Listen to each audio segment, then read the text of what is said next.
Native American involvement in the overall picture of Michigan's earliest history has always fascinated us here at Michigan Magazine, simply because evidence of their presence long before European explorers can be seen all around us if you look close enough.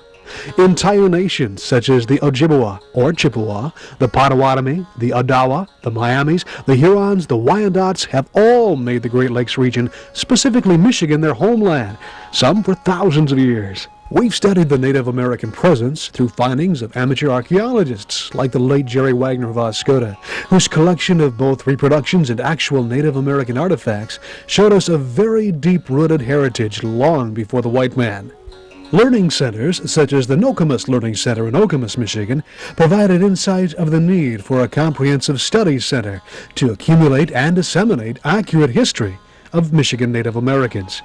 There's also, within the last few decades, an effort by current Native Americans to share the culture that's been handed down to them within their family structure with other natives and non-Native Americans alike. It's in the form of a powwow. It's a form of celebration and cultural exchange. Celebration in the form of song and dance. And a cultural exchange in the stories and crafts that have been handed down from generation to generation. Michigan Magazine visited one such powwow, the Zogdawa traditional Indian powwow in Ausable. Zogdawa means where the Ausable River meets Lake Huron. And where the Ausable River met Lake Huron, just south of Oscoda, we were greeted by Kenny Pheasant of Traverse City, originally from Canada's Manitoulin Island, who greeted us to the powwow with these native Odawa words. With those words, Kenny Pheasant explained what a beautiful day it was for a powwow. Kenny Pheasant told us that besides participating in traditional dance, he's very active preserving the language. I'm a teacher of the language, and a lot of people appreciate that there's a few people still that still keep the language and want to preserve it. How did you become a dancer? Who taught you the tradition? I used to dance when I was a young man, and I got out of it for a while, and I only have returned into it here in the last year. And I've taught my family. I have two other sons that dance also, and they're up in Canada right now, different powwows and different ceremonies. And I remain in this area to dance and to carry my language and to bring it to the different powwows. And of course I dance with my son and carry on the tradition in that way. I don't know if it's my imagination or not, but I don't think it is. There are more powwows appearing and more Native Americans showing the other people what it's all about, inviting them into the grounds.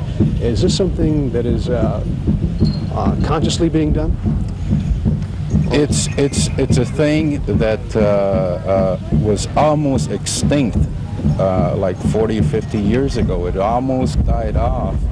And the Indian people in different areas just started getting together and bringing it back. And right now there is powwows probably in every part of this country, just about every weekend, even in the wintertime, which we would have them in the indoor powwows. How would they find out about the powwows in their area? Is there a newsletter or an organization? You would probably contact any tribal office, and they would give you direction on where the powwows are being held. And the headquarters in Lansing, they publish a newspaper that brings it out. Tells you where the powwows are every weekend for a whole year. That sounds like a good idea. Thank you very much for appearing in Michigan Magazine. Thank you. And thank you. We'll watch you out there dancing, okay? Okay, bye-bye. Well, we're talking with Connie Phillips of London, Ontario, and she is a dancer. And you come all the way from London, but you had a stop where, in what area? Grand Rapids. In Grand Rapids. Now, what kind of a dance will you be doing here today, Connie? Woman's jingle dress dance. What does that involve? What's that? It's just a basic step, but it's with this dress is called a jingle dress. A jingle dress? Yeah, it has 365 cones on it to represent each day of the year. And the story behind it is this woman was sick and she had a dream, and in that dream the creator told her how to make this dress, and she asked her parents to help her, and they made this dress. Each cone they put on here, they put a prayer in that cone to help the sickness she had. And it helps sicknesses for all people. I see. So the dances pretty much in the Native American style all have a purpose, more or less. Most of the ones, like she is more contemporary. She's a fancy shawl dancer, and it's like a more contemporary style dance. Mm-hmm. Do you see that the younger generation of the Native Americans are getting more into this nowadays than Yeah. they used to? Yes, a lot of them are going back to their old original ways. Mm-hmm. Mm-hmm. You know, they're just learning. We lost a lot, so now everyone's still learning. How long have you been dancing the style, and then where did you learn it? I've been dancing for 17 years. Mm-hmm. I started fancy shawl dancing like her when I was 4. Oh, my goodness. And do you travel around to powwows like this much? Or? Yes. Okay. Where are you headed to from here? From here, Or do you know it's kind of a... there's one next weekend I might go to in Six Nations, Canada, Brantford, Ontario. So we'll see perhaps you in Canada. I get to go. You get to go too? Are you going to be dancing too? All right, excellent. Thank you very much, Connie, and we wish you the best luck. Keep an eye on you. Thank you. Bye-bye, Jasmine. Besides learning by talking with Native Americans, one can observe the arts and craftsmen, or dance themselves, or perhaps have a little fun by having their face painted in a festive spirit. What was the purpose for painting faces? Well, Different purposes, probably. there was different purposes depending on just the type of paint that they did, but it was considered war paint, and it was designed to scare off the spirits or even their opposing enemies. They made dyes out of different types of plants, and they applied it different ways. The most common way was with a stone. How would you say that this face paint here represented, perhaps? This is more of a festive Type of paint, right. paint face paint rather than to ward off the spirits. The eagle feathers on the side here, they're a symbol, an Indian symbol that brought good luck.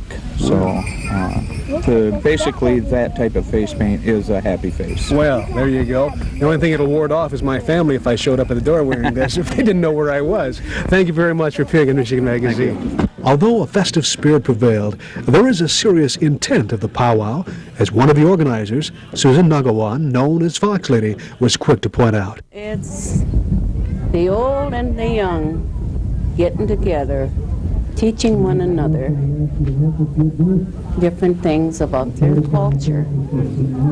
The old ones pass on to the little ones. The ones that starting off with new life and the ones that are ready to go. So how about the younger generation? Do we see an upsurge in the younger ones wanting to know more about their heritage? they're really catching on. They want to get involved, so really it's good.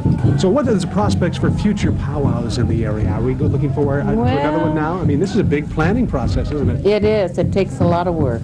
I didn't know what I was getting into when I started this. Yes, but I started since January. Since January, You know, this to get names and get in the powwow commission with the state and get papers and to know a little bit more about it. But for me, it's wonderful because my kids didn't know anything about powwows. They weren't raised in that area, you know. And you think back too of the old times and stories and everything like that. Well, Susie, we wish you the best of luck in this powwow. Thank you very much. The second annual Zogdawa Traditional Indian Powwow of Ausable was a huge success, drawing Native Americans from throughout Canada and the United States to share their culture. We recommend that if there is a powwow in your area, it's something the entire family would enjoy and should experience.